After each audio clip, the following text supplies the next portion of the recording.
Boa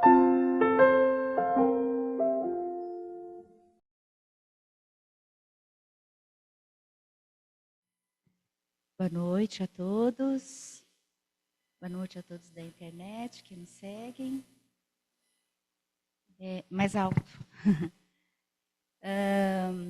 O tema que nós vamos estar conversando hoje, então, é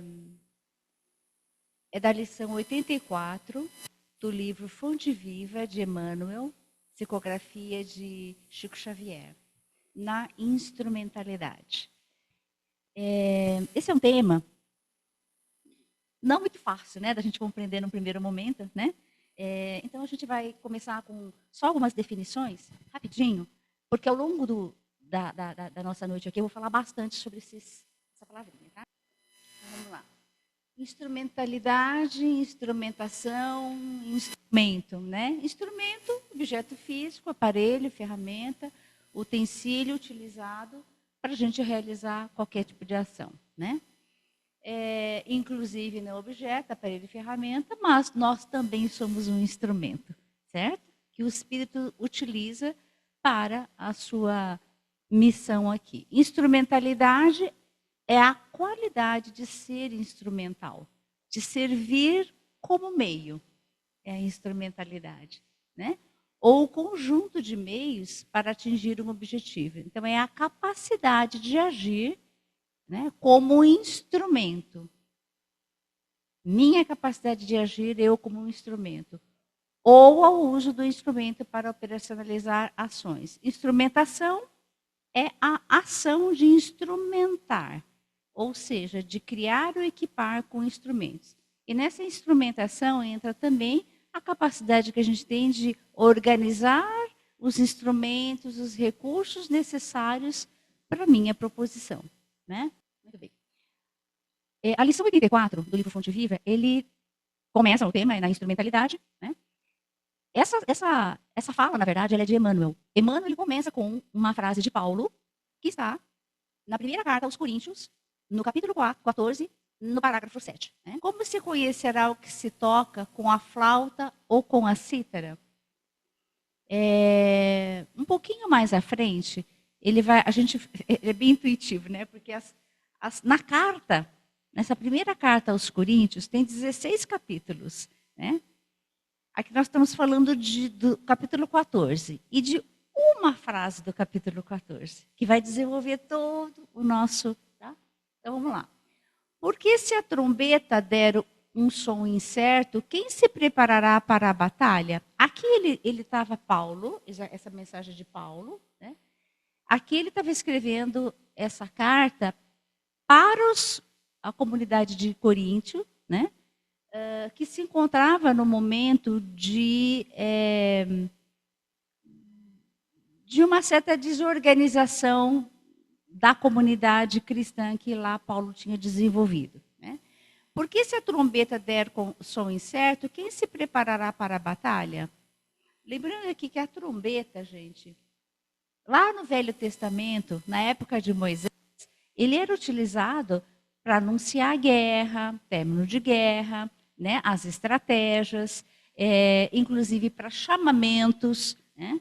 A trombeta também era utilizada para convocar as pessoas para o combate, para amedrontar o inimigo e, inclusive, para fazer alertas divinos. Né? Muito bem. Um pouquinho mais à frente, ele fala assim: se com a língua não pronunciares palavras bem inteligíveis, como se entenderá o que se diz? Porque estareis como que falando ao ar.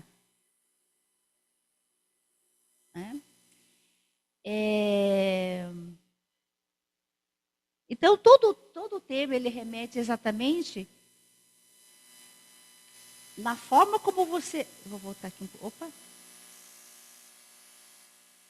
Na forma como você utiliza, na verdade, as palavras, no tom, no ritmo. Aqui ele faz uma comparação com a flauta e com a cítara, entendendo assim, a flauta e a cítara são dois instrumentos distintos. Aqui ele está falando da importância da distinção da comunicação. Né? E, obviamente, que todos os ensinos de Paulo são eternos. Então, apesar dessas cartas estarem sendo escritas para os coríntios, né, ele traz exatamente, Emmanuel, ele resgata esse conhecimento para trazer para nós, como, na verdade, nós ainda estamos dentro da infância espiritual e ainda somos aprendizes, porque a gente ainda não aprendeu aquilo que ele tentava explicar lá atrás, né? Então, vamos lá. Antes de eu avançar um pouquinho, vou fazer um pequeno recorte aqui. Todo mundo conhece a carta aos Coríntios? Todo mundo sabe que é essas cartas aos Coríntios, não? Então, vamos lá. Essa carta aos Coríntios, aqui foi tirada da primeira carta aos Coríntios. Né? Como eu falei, tem 16 parágrafos, 16 capítulos.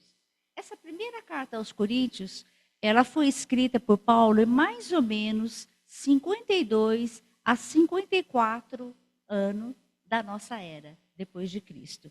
Né? Então, foi logo depois que Cristo, né, subiu aos céus, que tudo isso conta-se a história de Paulo, tá? E isso está muito bem descrito no livro Paulo Estevão, né? Para quem leu, consegue acompanhar um pouco toda a minha palestra de hoje, tá? Então, essa primeira carta, ela foi direcionada para a comunidade cristã de Corinto, comunidade cristã essa que Paulo fundou junto com o casal Áquila e Priscila. É um casal que ele encontrou quando ele estava lá no deserto. Lembra que ele encontrou com Jesus, apareceu para ele na caminhada para Damasco, né? E lá ele encontrou nesse período de redenção, vamos assim dizer, ele encontrou o casal, né? Áquila e Priscila, que, aliás, que Paulo nutriu uma admiração e um respeito extremamente grande, porque ele nunca tinha visto até então um modelo de união, um modelo de relacionamento conjugal, né? Eles eram cristãos, né, e ajudaram Paulo, então, nessa constituição da igreja em Corinto. Tá? A primeira carta, por que a primeira carta? Porque Paulo escreveu 2 cartas aos Coríntios. A segunda, se não me engano, tinha 12 ou 13 capítulos, a primeira tinha 16. Na verdade, Paulo escreveu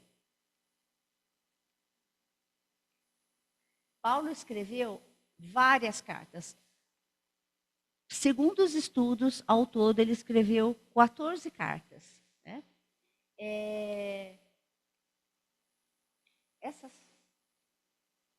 Essas cartas, epístolas paulinas de Paulo, epístolas são cartas. Né? Então, olha lá.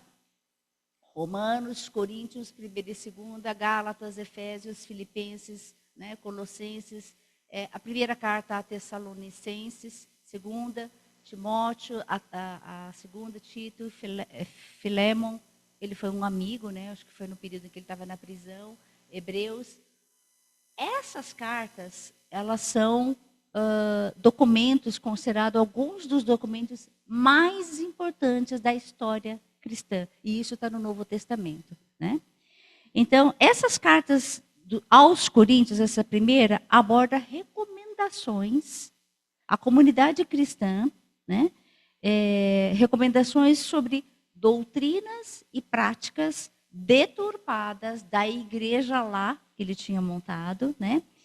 Em resposta a alguns relatos que ele acabou tendo sobre distribuição de bens que estava acontecendo, distribuição de dons que estava acontecendo na igreja, casamentos e desuniões, relacionamentos conjugais fora do casamento, imoralidades sexuais, idolatria, inclusive a diversos deuses. Começaram a surgir, inclusive, falsos profetas para dissuadir a população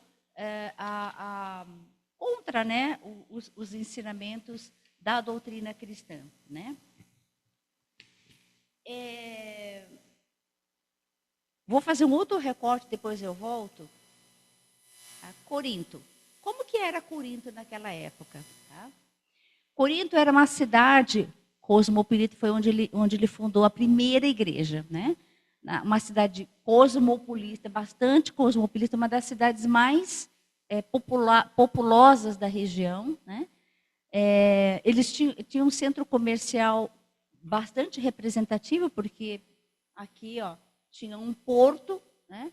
Aqui era uma zona portuária, onde passavam muitos turistas, mercadores, viajantes, comerciantes de toda sorte, né? Mas aqui também, obviamente, como era cidade muito grande, tinha muitos vícios do paganismo, né? Paganismo são aqueles... É uma religião que, aliás, ela era predominante na região, inclusive na Palestina, onde Jesus viveu, né? E o paganismo ele não segue nem o judaísmo, nem o cristianismo, mas eles faziam culto a diversos deuses, ídolos, enfim. Então tinha uma grande mistura de cultura, raças, com excessos de toda a espécie, sexualidades ou experiências sexuais fora do casamento, muita libertinagem. E isso tudo passou a ser comum e que depois se tornou normal, né? A exemplo de muitas coisas que acontecem dentro da nossa vida, pandemia e vai, tá? Importante a gente entender o seguinte: comum, porque começou a ficar extremamente frequente, inclusive com influência, força e aprovação da igreja, né? Então, mudanças de frequências e o que é comum, né? O que é comum. A gente fala de aceitação social. A aceitação é uma palavra positiva, ela traz um contexto mais de inclusão do que de exclusão. Então, é incluir socialmente um processo de mudança, né? E o normal, ele já entra dentro do que os jovens estão vivendo hoje, né? Que naquela época também já tinha. É o que a gente chama de socialmente aceito. Então, aceitação social e socialmente aceito tem uma diferença muito grande. Comum e normal tem uma diferença muito grande, né? Então, o socialmente aceito é o padrão que é aceito. Socialmente aceito é eu preciso ser assim para ser aceita na sociedade. Eu preciso ser assim para fazer parte deste grupo. É diferente da aceitação social, né? Bom, toda essa estrutura que estava sendo, né, montada no campo social e começou a enfraquecer as bases do casamento, fortalecendo os abusos de poder, inclusive da igreja, né, de toda a comunidade religiosa que Paulo tinha lá implantado, né? E, consequentemente, levaram as pessoas a perder o seu direcionamento moral e, obviamente, acabaram se distanciando das práticas cristãs, né, lá implantadas. E esse era o mundo de Corinto que Paulo acabou tendo que enfrentar, não só para implantar, mas como para fazer propagar a fé, né, com bases voltada para a fé e unidade em Cristo. Isso muito por conta das diversas crenças lá, né? Bom, só mais um pouquinho. Paulo sai de Corinto. A gente não encontrei uma outra figura melhor.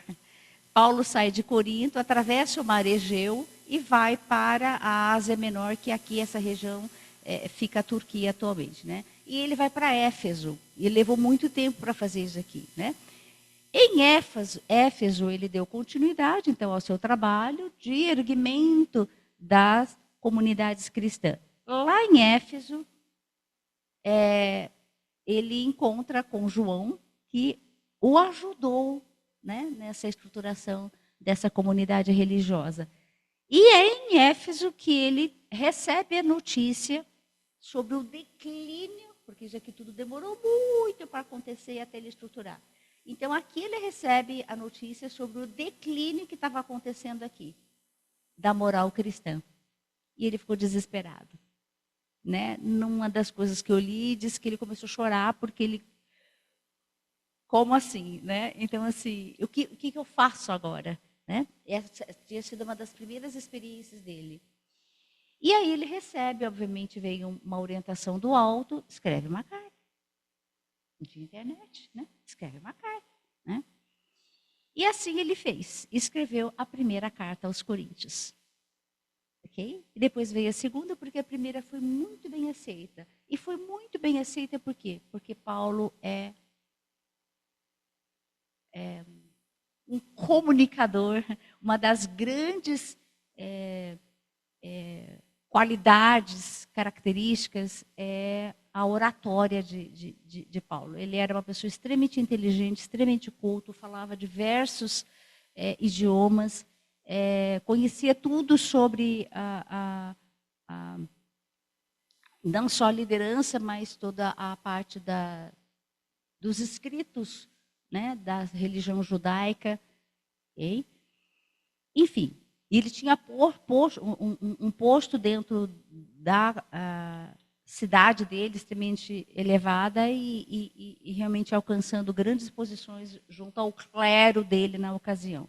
Na época, o que reinava lá, eles defendiam, era realmente as leis mosaicas, né? Muito bem. Nessa primeira carta aos Coríntios,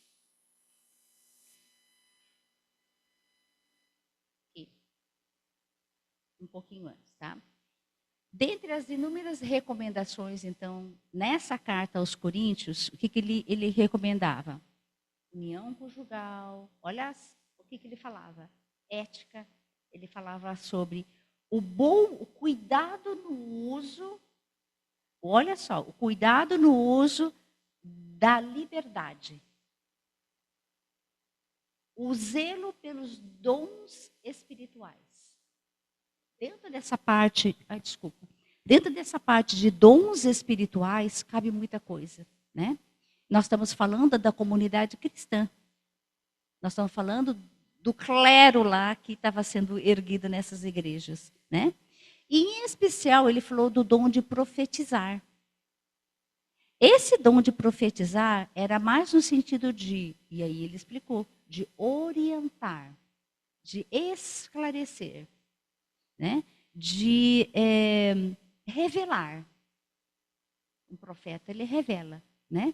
De falar, mas de falar como um porta-voz de Deus para edificar e consolar. E não permitir com que houvesse ali sectarismos da igreja para destruir os ensinos de Paulo, né? E aí, gente, eu quis acrescentar aqui, não faz parte do capítulo, tá? Mas, exatamente por conta dessa situação do entendimento sobre, porque na primeira carta ele falava sobre o abuso, né, dessa tal liberdade cristã. Né? Então, o que ele falava sobre essa liberdade cristã? No capítulo 6, ele trouxe, olha isso, a seguinte mensagem. Tudo me é permitido, mas nem tudo me convém. Olha como ele escrevia para o povo. Tudo me é permitido, mas eu não deixarei que nada me domine. Distrações, prazeres, né? Eventos, quer dizer, tudo aquilo que realmente foge, né? Aqui ele chama, inclusive um pouco mais para frente, ele fala discernimento. Para pensar antes. Isso tudo aqui me convém? Já um pouquinho mais para frente, no capítulo 10, vem a sequência. Ele complementa. Né? Tudo me é permitido, mas nem tudo convém. Tudo me é permitido, mas nem tudo edifica. Aqui dá uma palestra, né? Tá? Então, essa tal liberdade cristã, ele dizia, não te dá o direito de fazer o que você bem entender. Não é isso, né? Vocês não entenderam. Um cristão, sim, ele pode fazer muitas coisas, certas coisas, mas o mais importante, discernir. O que é discernir? É pensar. antes de a gente tomar decisões. Discernir é eu comparar, é eu distinguir uma coisa da outra. Olha a cítara e a flauta. É eu distinguir uma coisa da outra. Se você não tocar o som da trombeta correto, como é que eu vou saber se é para eu avançar ou é para eu recuar? Então, a distinção, distinguir, diferenciar, perceber. Nós estamos falando de habilidades extremamente sutis do ser humano. Percebe? Né? Se essas ações, eu tenho que distinguir o quê? Se essas ações elas são apropriadas, se elas são benéficas e se elas estão em comunhão com Deus, com as leis de Deus, com as leis divinas, com a moral cristã. Né? E também né, discernir se eu devo ou não me afastar dessas tal facilidades, né? Muito bem, então, vamos lá, falar um pouquinho de Paulo, antes da gente entrar no texto lá, principal. Paulo era um homem extremamente eloquente, expressivo, persuasivo, cativante, convincente, né? E a sua primeira carta, ela teve, como eu disse, um efeito extremamente positivo, por isso que ele escreveu a segunda carta, né? Ele era descrito como uma pessoa possuidora de uma personalidade extremamente forte, um tanto quanto dominadora, né? Extremamente dinâmico. Ele tinha um grande conhecimento da lei judaica, né? E ele era apaixonado pela sua fé e pelas suas convicções. Ele era um visionário e uma pessoa extremamente determinada. Nós estamos falando de qualidades, habilidades positivas ou negativas? Mas eu posso usar tudo isso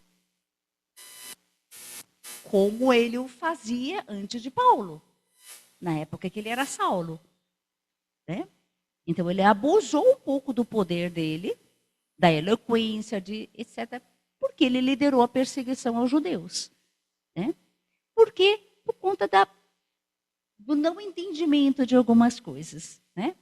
Após a sua experiência, então, com Jesus, e enfrentando as dores do arrependimento e o remorso, ele juntou todo esse sentimento, todas essas habilidades que ele já trazia dentro dele, que era inato, era dele, fora que ele teve uma família extremamente, ele foi criado numa família extremamente correta. Né? Então ele teve uma infância e uma juventude, a gente pode chamar de saudável. Né? Então, depois desse encontro com Jesus, ele agregou outras características, a gente vai chamar de atributos. Né? Ele veio agregar a humildade, ele veio agregar a compaixão e a indulgência. E é assim que ele consegue desenvolver todo o trabalho dele. Né? E ele foi um grande líder da teologia, né, e da fé cristã. Ele foi e continua sendo o quê? Um dos maiores propagadores da doutrina cristã, através de N outros espíritos, dentre eles Emmanuel. Né? Para Paulo, o dom da palavra era um dom divino. O dom da palavra, ele era... A palavra, na verdade, era um instrumento extremamente poderoso, porque você podia usar a palavra e ele dizia isso, e ensinava isso, né? Que a palavra deveria ser usada com muita sabedoria, com muito discernimento, com muita responsabilidade, porque ela pode ser direcionada tanto como um bálsamo que cura, que acalenta, né? E que une, assim como uma arma, que pode se transformar num objeto de discórdia, que gera guerras e que tira vidas. Né? a palavra. Os escritos de Paulo ecoam pelos séculos e Emmanuel, na coleção Fonte Viva, é psicografada por Chico, né? Ele resgata, então, através desse livro, Fonte Viva, belíssimas reflexões e esclarecimentos dos estudos deixados pelos apóstolos de Jesus, em especial de Paulo. Aliás, ele alimentava um carinho muito, muito, muito especial por Paulo, e isso fica muito evidente em tudo que ele escreve. Quem leu o prefácio do livro Paulo Estevão, quem não leu, leia novamente. Quem não leu, leia, quem leu, leia novamente. Tá? E, só abrindo um outro parênteses aqui, por que ele tem essa ligação tão grande com Emmanuel, tem uma ligação tão grande com Paulo? Vem de longa data, né? Quem leu os livros do próprio Emmanuel, psicografado por Chico, Estevão, há 2000 anos, 50 anos depois, a sabedoria de Emmanuel, essa escrita por Clóvis Tavares, né? No livro Paulo Estevão, aqui, todo mundo leu? Não?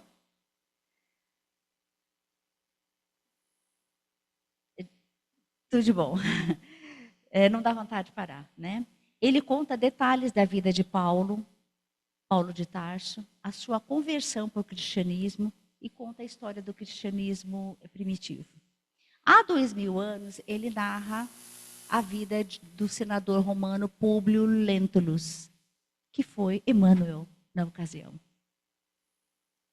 Né? A reencarnação de Emmanuel na ocasião. Né? E aí vocês começam já a perceber, né, a ligação que eles tinham. 50 anos depois, fala sobre a reencarnação seguinte do autor, de Emmanuel. E Amor e Sabedoria de Emmanuel, lá fica bem evidente, num dos capítulos, eu não me lembro, acho que é 21, conta que o próprio Emmanuel conta da sua breve e profundo encontro com Paulo, e que mudou completamente a vida dele. Na verdade, ele era Públio Lentulus, e fazia pouco tempo que ele tinha perdido a sua amada Lívia, né? E aí ficou muito mais pelo livro daqui, esse livro aqui, comprovado pelo próprio Emmanuel, que realmente eles foram contemporâneos, né? E foi dali que começou a se desenvolver uma sintonia espiritual extremamente grande, né? Sintonia e cumplicidade que veio se desenvolvendo, inclusive depois do desencarne de Públio Lentulus, porque depois que ele desencarnou, quem recebeu ele no plano espiritual foi Paulo, e Paulo vem seguindo as reencarnações de Emmanuel desde então, né? Depois num dos livros conta que Emmanuel, Públio Lentulus, reencarna 1500 anos depois, na pessoa, no jesuíta Manuel da Nóbrega, né? E ele teve, Manuel da Nóbrega, todo mundo sabe, teve um papel extremamente importante, central, aliás, na fundação da cidade de São Paulo. Cidade de São Paulo foi em homenagem a Paulo, né? E quando ele foi rezar a primeira missa e batizando a cidade de São Paulo, né? Paulo estava do lado dele e apontava exatamente aonde e como ele tinha que fazer. Então, Paulo, na verdade, sempre tutelou Emmanuel. Okay? E quem ajudou Paulo quando ele também, não só durante toda a missão, foi Estevão, né? Que foi o primeiro mártir cristão perseguido e do próprio Paulo de Tarso, né? Antes Saulo, tá? Ele só veio a se tornar Paulo de Tarso depois da conversão, tá? E é por isso que frequentemente a gente encontra esse tratamento tão singelo, tão profundo, tão carinhoso, tão respeitoso de Emmanuel para com Paulo, tá? No livro Amor e Sabedoria de Emmanuel, a gente encontra uma recomendação do próprio Emmanuel quando ele é questionado sobre qual era a relação que ele tinha com Paulo. Aí a primeira frase que ele coloca é a seguinte: ledes as cartas de Paulo e meditai.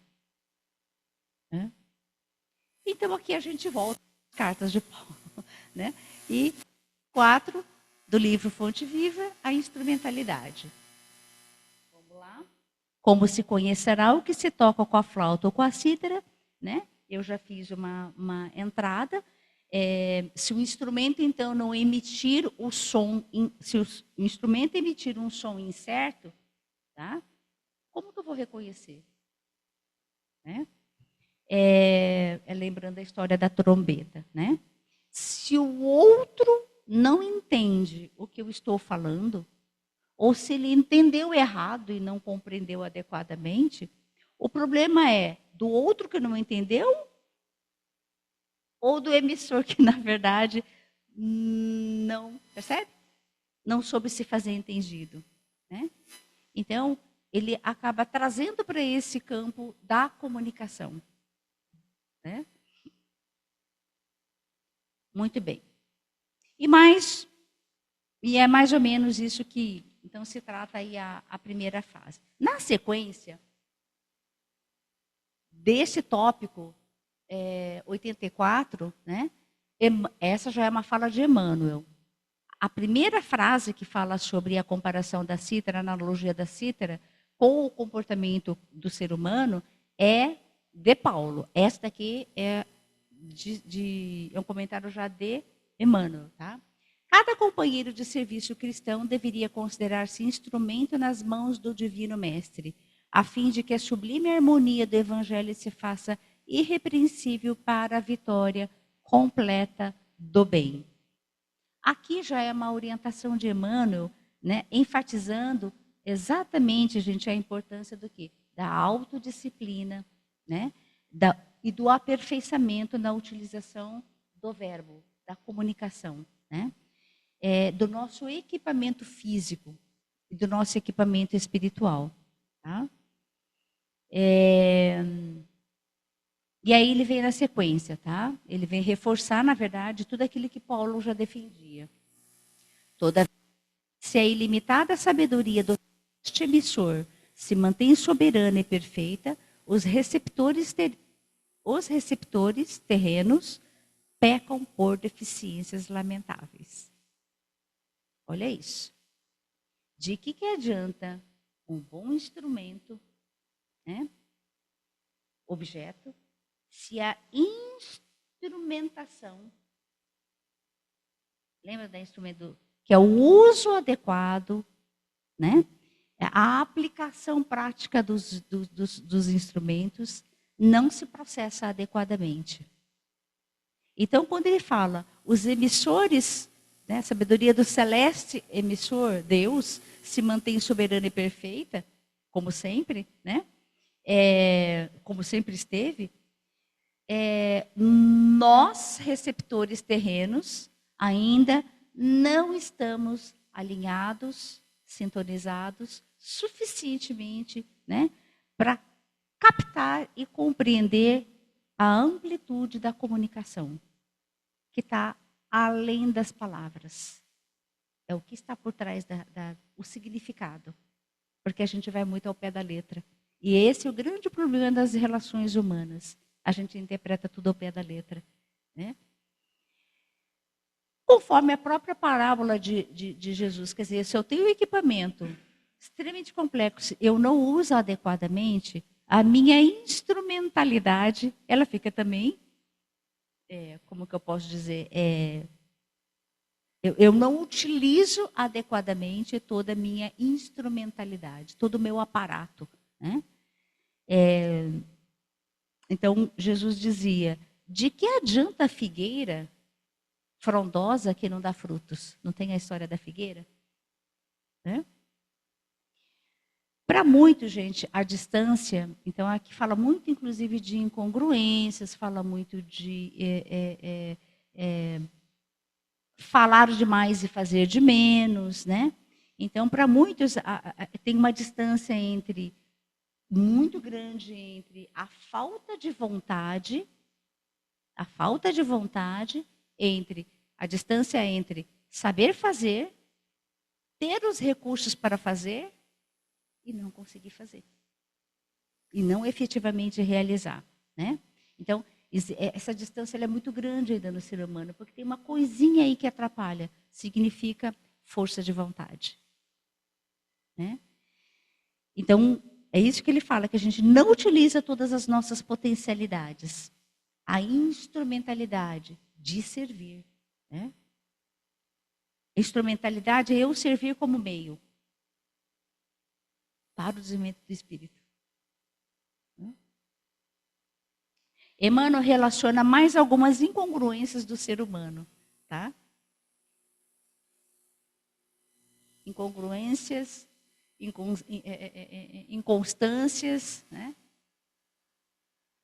Ele fala, esse tem fé, mas não sabe tolerar as lacunas do próximo.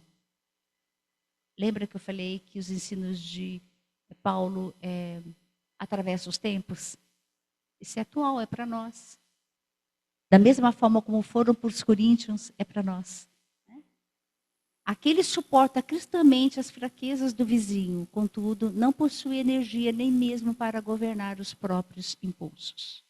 Aquele outro é bondoso e confiante, mas foge ao estudo e à meditação, favorecendo a ignorância.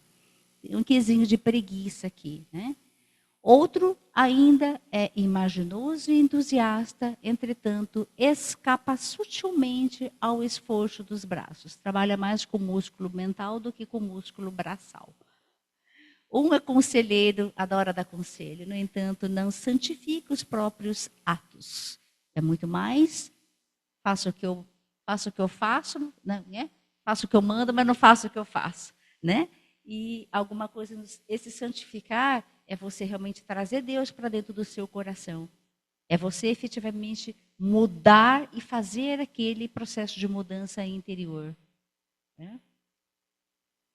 Ou tem brilhante verbo na pregação doutrinária, todavia é apaixonado cultor de anedotas menos dignas, com que desfigura o respeito à revelação que é portador. Isso está no nosso dia a dia, não é?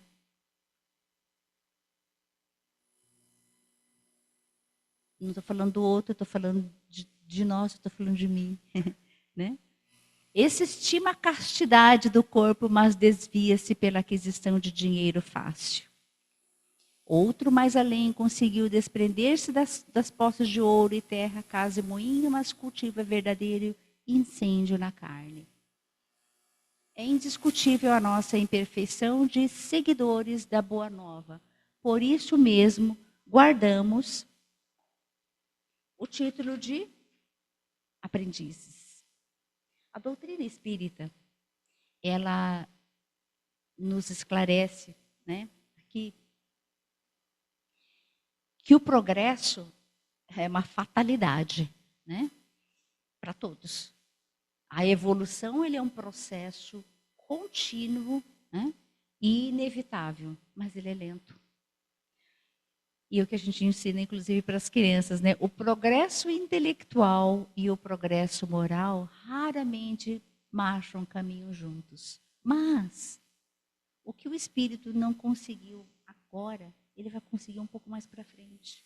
Né? Aí vai chegar o momento em que eles se juntam, os dois progressos, eles conseguem atingir o mesmo nível. Né? E essa distância que ainda a gente tem da nossa perfeição, ela vai diminuindo gradativamente na medida em que a gente vai avançando no nosso aperfeiçoamento moral, através do autoconhecimento. Né? E por que a gente fala tanto de autoconhecimento? O que é fazer essa viagem interior, né? Que dá trabalho, é difícil a gente fazer sozinho. Né? Como que eu vou aperfeiçoar? Aperfeiçoar é melhorar, aperfeiçoar é mudar, transformar, evoluir. Né? Como é que eu vou aperfeiçoar algo que eu nem sabia que eu tinha que aperfeiçoar? É esse o processo do autoconhecimento, né? Então, para eu fazer esse exercício, eu preciso de coragem. Mais do que coragem, eu preciso de humildade. Né? Tudo bem que foi feito meio de forma um pouco mais compulsória, né? Com Paulo de Tarso lá atrás, né? Para ele reconhecer o grande erro e cair no arrependimento e no remorso. Mas, assim,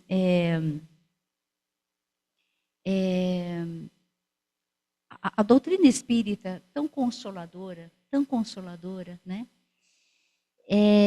Ela traz para nós que esse processo de evolução, ele tem um único destino.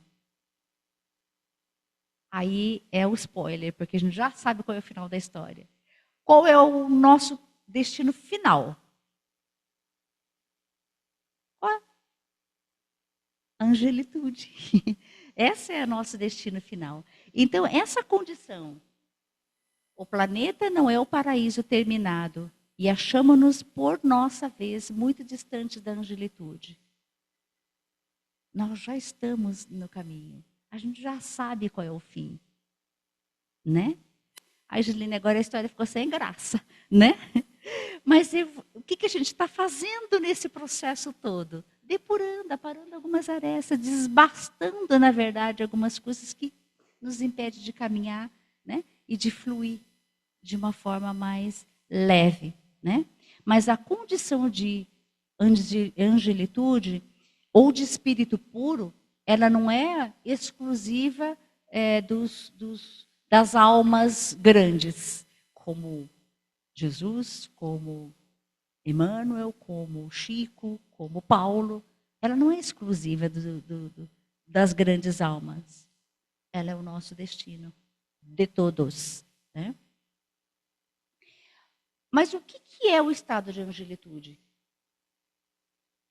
O que é o estado de angelitude? Ai, Senhor. Fez isso? Aqui. O que é o estado de angelitude? Se não o desenvolvimento da nossa humanidade. O estado de angelitude é a gente desenvolver a nossa própria humanidade. Olha isso, parece simples, né? Só que não basta a gente ser e existir. A gente tem que trabalhar para isso. Nada vem de graça, né? Então, ele fala que a gente precisa trabalhar com disciplina em prol da nossa humanidade e do outro. Esse é o caminho para a gente chegar a esse processo da angelitude. Né? Qual é a mensagem que está na lápide de Kardec? Nascer, morrer, renascer, ainda e progredir sempre. Tal é a lei. Aqui resume, na verdade, sintetiza, na verdade, toda a doutrina espírita. Mas, em especial, ela fala da lei do progresso e da lei da reencarnação. Esse é o processo. Entenderam? Reencarnação, progresso. Como se todo o resto fosse complemento. Não, não é. Né? Mas esse progresso, gente, ele é um progresso individual. Ele é um progresso que exige esforço, que exige essa tal superação da preguiça, superação da vontade. Eu preciso ter vontade, né? Firmeza de propósito e vigilância e oração, o tal vigiai e orai. E a gente já sabe, né? A perfeição absoluta, ela não é deste planeta, né? Deste mundo. Por isso que a condição de aprendizes ainda, né? Dizem que Deus não tem pressa, né? A gente é que se apressa, né? Deus aguarda pacientemente todas as suas criaturas. Né? Seguindo, gente, Todavia, obedecendo ou administrando, ensinando ou combatendo, é indispensável afinar o nosso instrumento, começando lá atrás, flauta e cítara, afinando o nosso isso, instrumento de serviço e instrumentalidade, né? Estar na instrumentalidade. Pelo diapasão do mestre. Todo mundo sabe o que é diapasão, né? Ótimo. Tá? Acho que todo mundo sabe o que é diapasão. Né? Se não desejamos ter as obras. Obras essas das quais nós somos os usuários. Deus não está fazendo para ele. Não são obras de Deus. Né? Então, aqui, ele traz agora já mais por finalmente, tá? Que não importa a nossa condição. Não importa. Se eu estou na condição de mestre ou se eu estou na condição de aprendiz. Né? Se eu estou na condição de músico ou de maestro. Né? O que é importante aqui é o cuidado e a responsabilidade na execução. Não importa qual papel que eu esteja exercendo, não importa qual nível que eu esteja, eu tenho que fazer aquilo com responsabilidade, eu tenho que fazer aquilo com dignidade. Eu tenho que aprender a calibrar esta harmonia da melodia com o ritmo, né? De equilibrar a vontade e a coerência daquilo que a gente faz, ok? Muito bem. Por isso que nós somos ainda aprendizes. Dentro do nível de maturidade que a gente se encontra aqui, né? E é por isso que a gente ainda não consegue se destacar como instrumentos fiéis, instrumentação, como instrumentos fiéis para a real percepção e recepção das forças do bem. Na essência, gente, a mensagem de Emmanuel nos convida somente para a gente refletir a qualidade das nossas ações, dos nossos pensamentos, né? E das nossas intenções, direcionando sempre para o bem. Porque o único objetivo que a gente está aqui é para quê? Melhorarmos. Foi a última aula das crianças, né? Que a gente falou sobre a construção de um mundo melhor. Né? Não é o outro, não é o papai, não é a mamãe, né? Não é o hoje. E a gente tem que, então, viver e praticar o Evangelho de Jesus. É isso que faz com que eu esteja no caminho. E eu não me engano. Se eu estou dentro do Evangelho de Jesus, seguindo as leis de Deus, esse é o caminho. E aí sim, eu estou na minha instrumentalidade para a construção do mundo de regeneração. Né? E só para finalizar, claro que tudo isso que eu passei para vocês são falas de Emmanuel, ok? Aí, claro, o nosso querido Chico. E ele vai terminar, tá? Dizendo, não espere santificar-te para servir, porque ainda somos criaturas humanas, com os defeitos inerentes à nossa condição, somos aprendizes, né? E por isso mesmo, Deus não nos confia trabalho somente compreensível no clima dos anjos.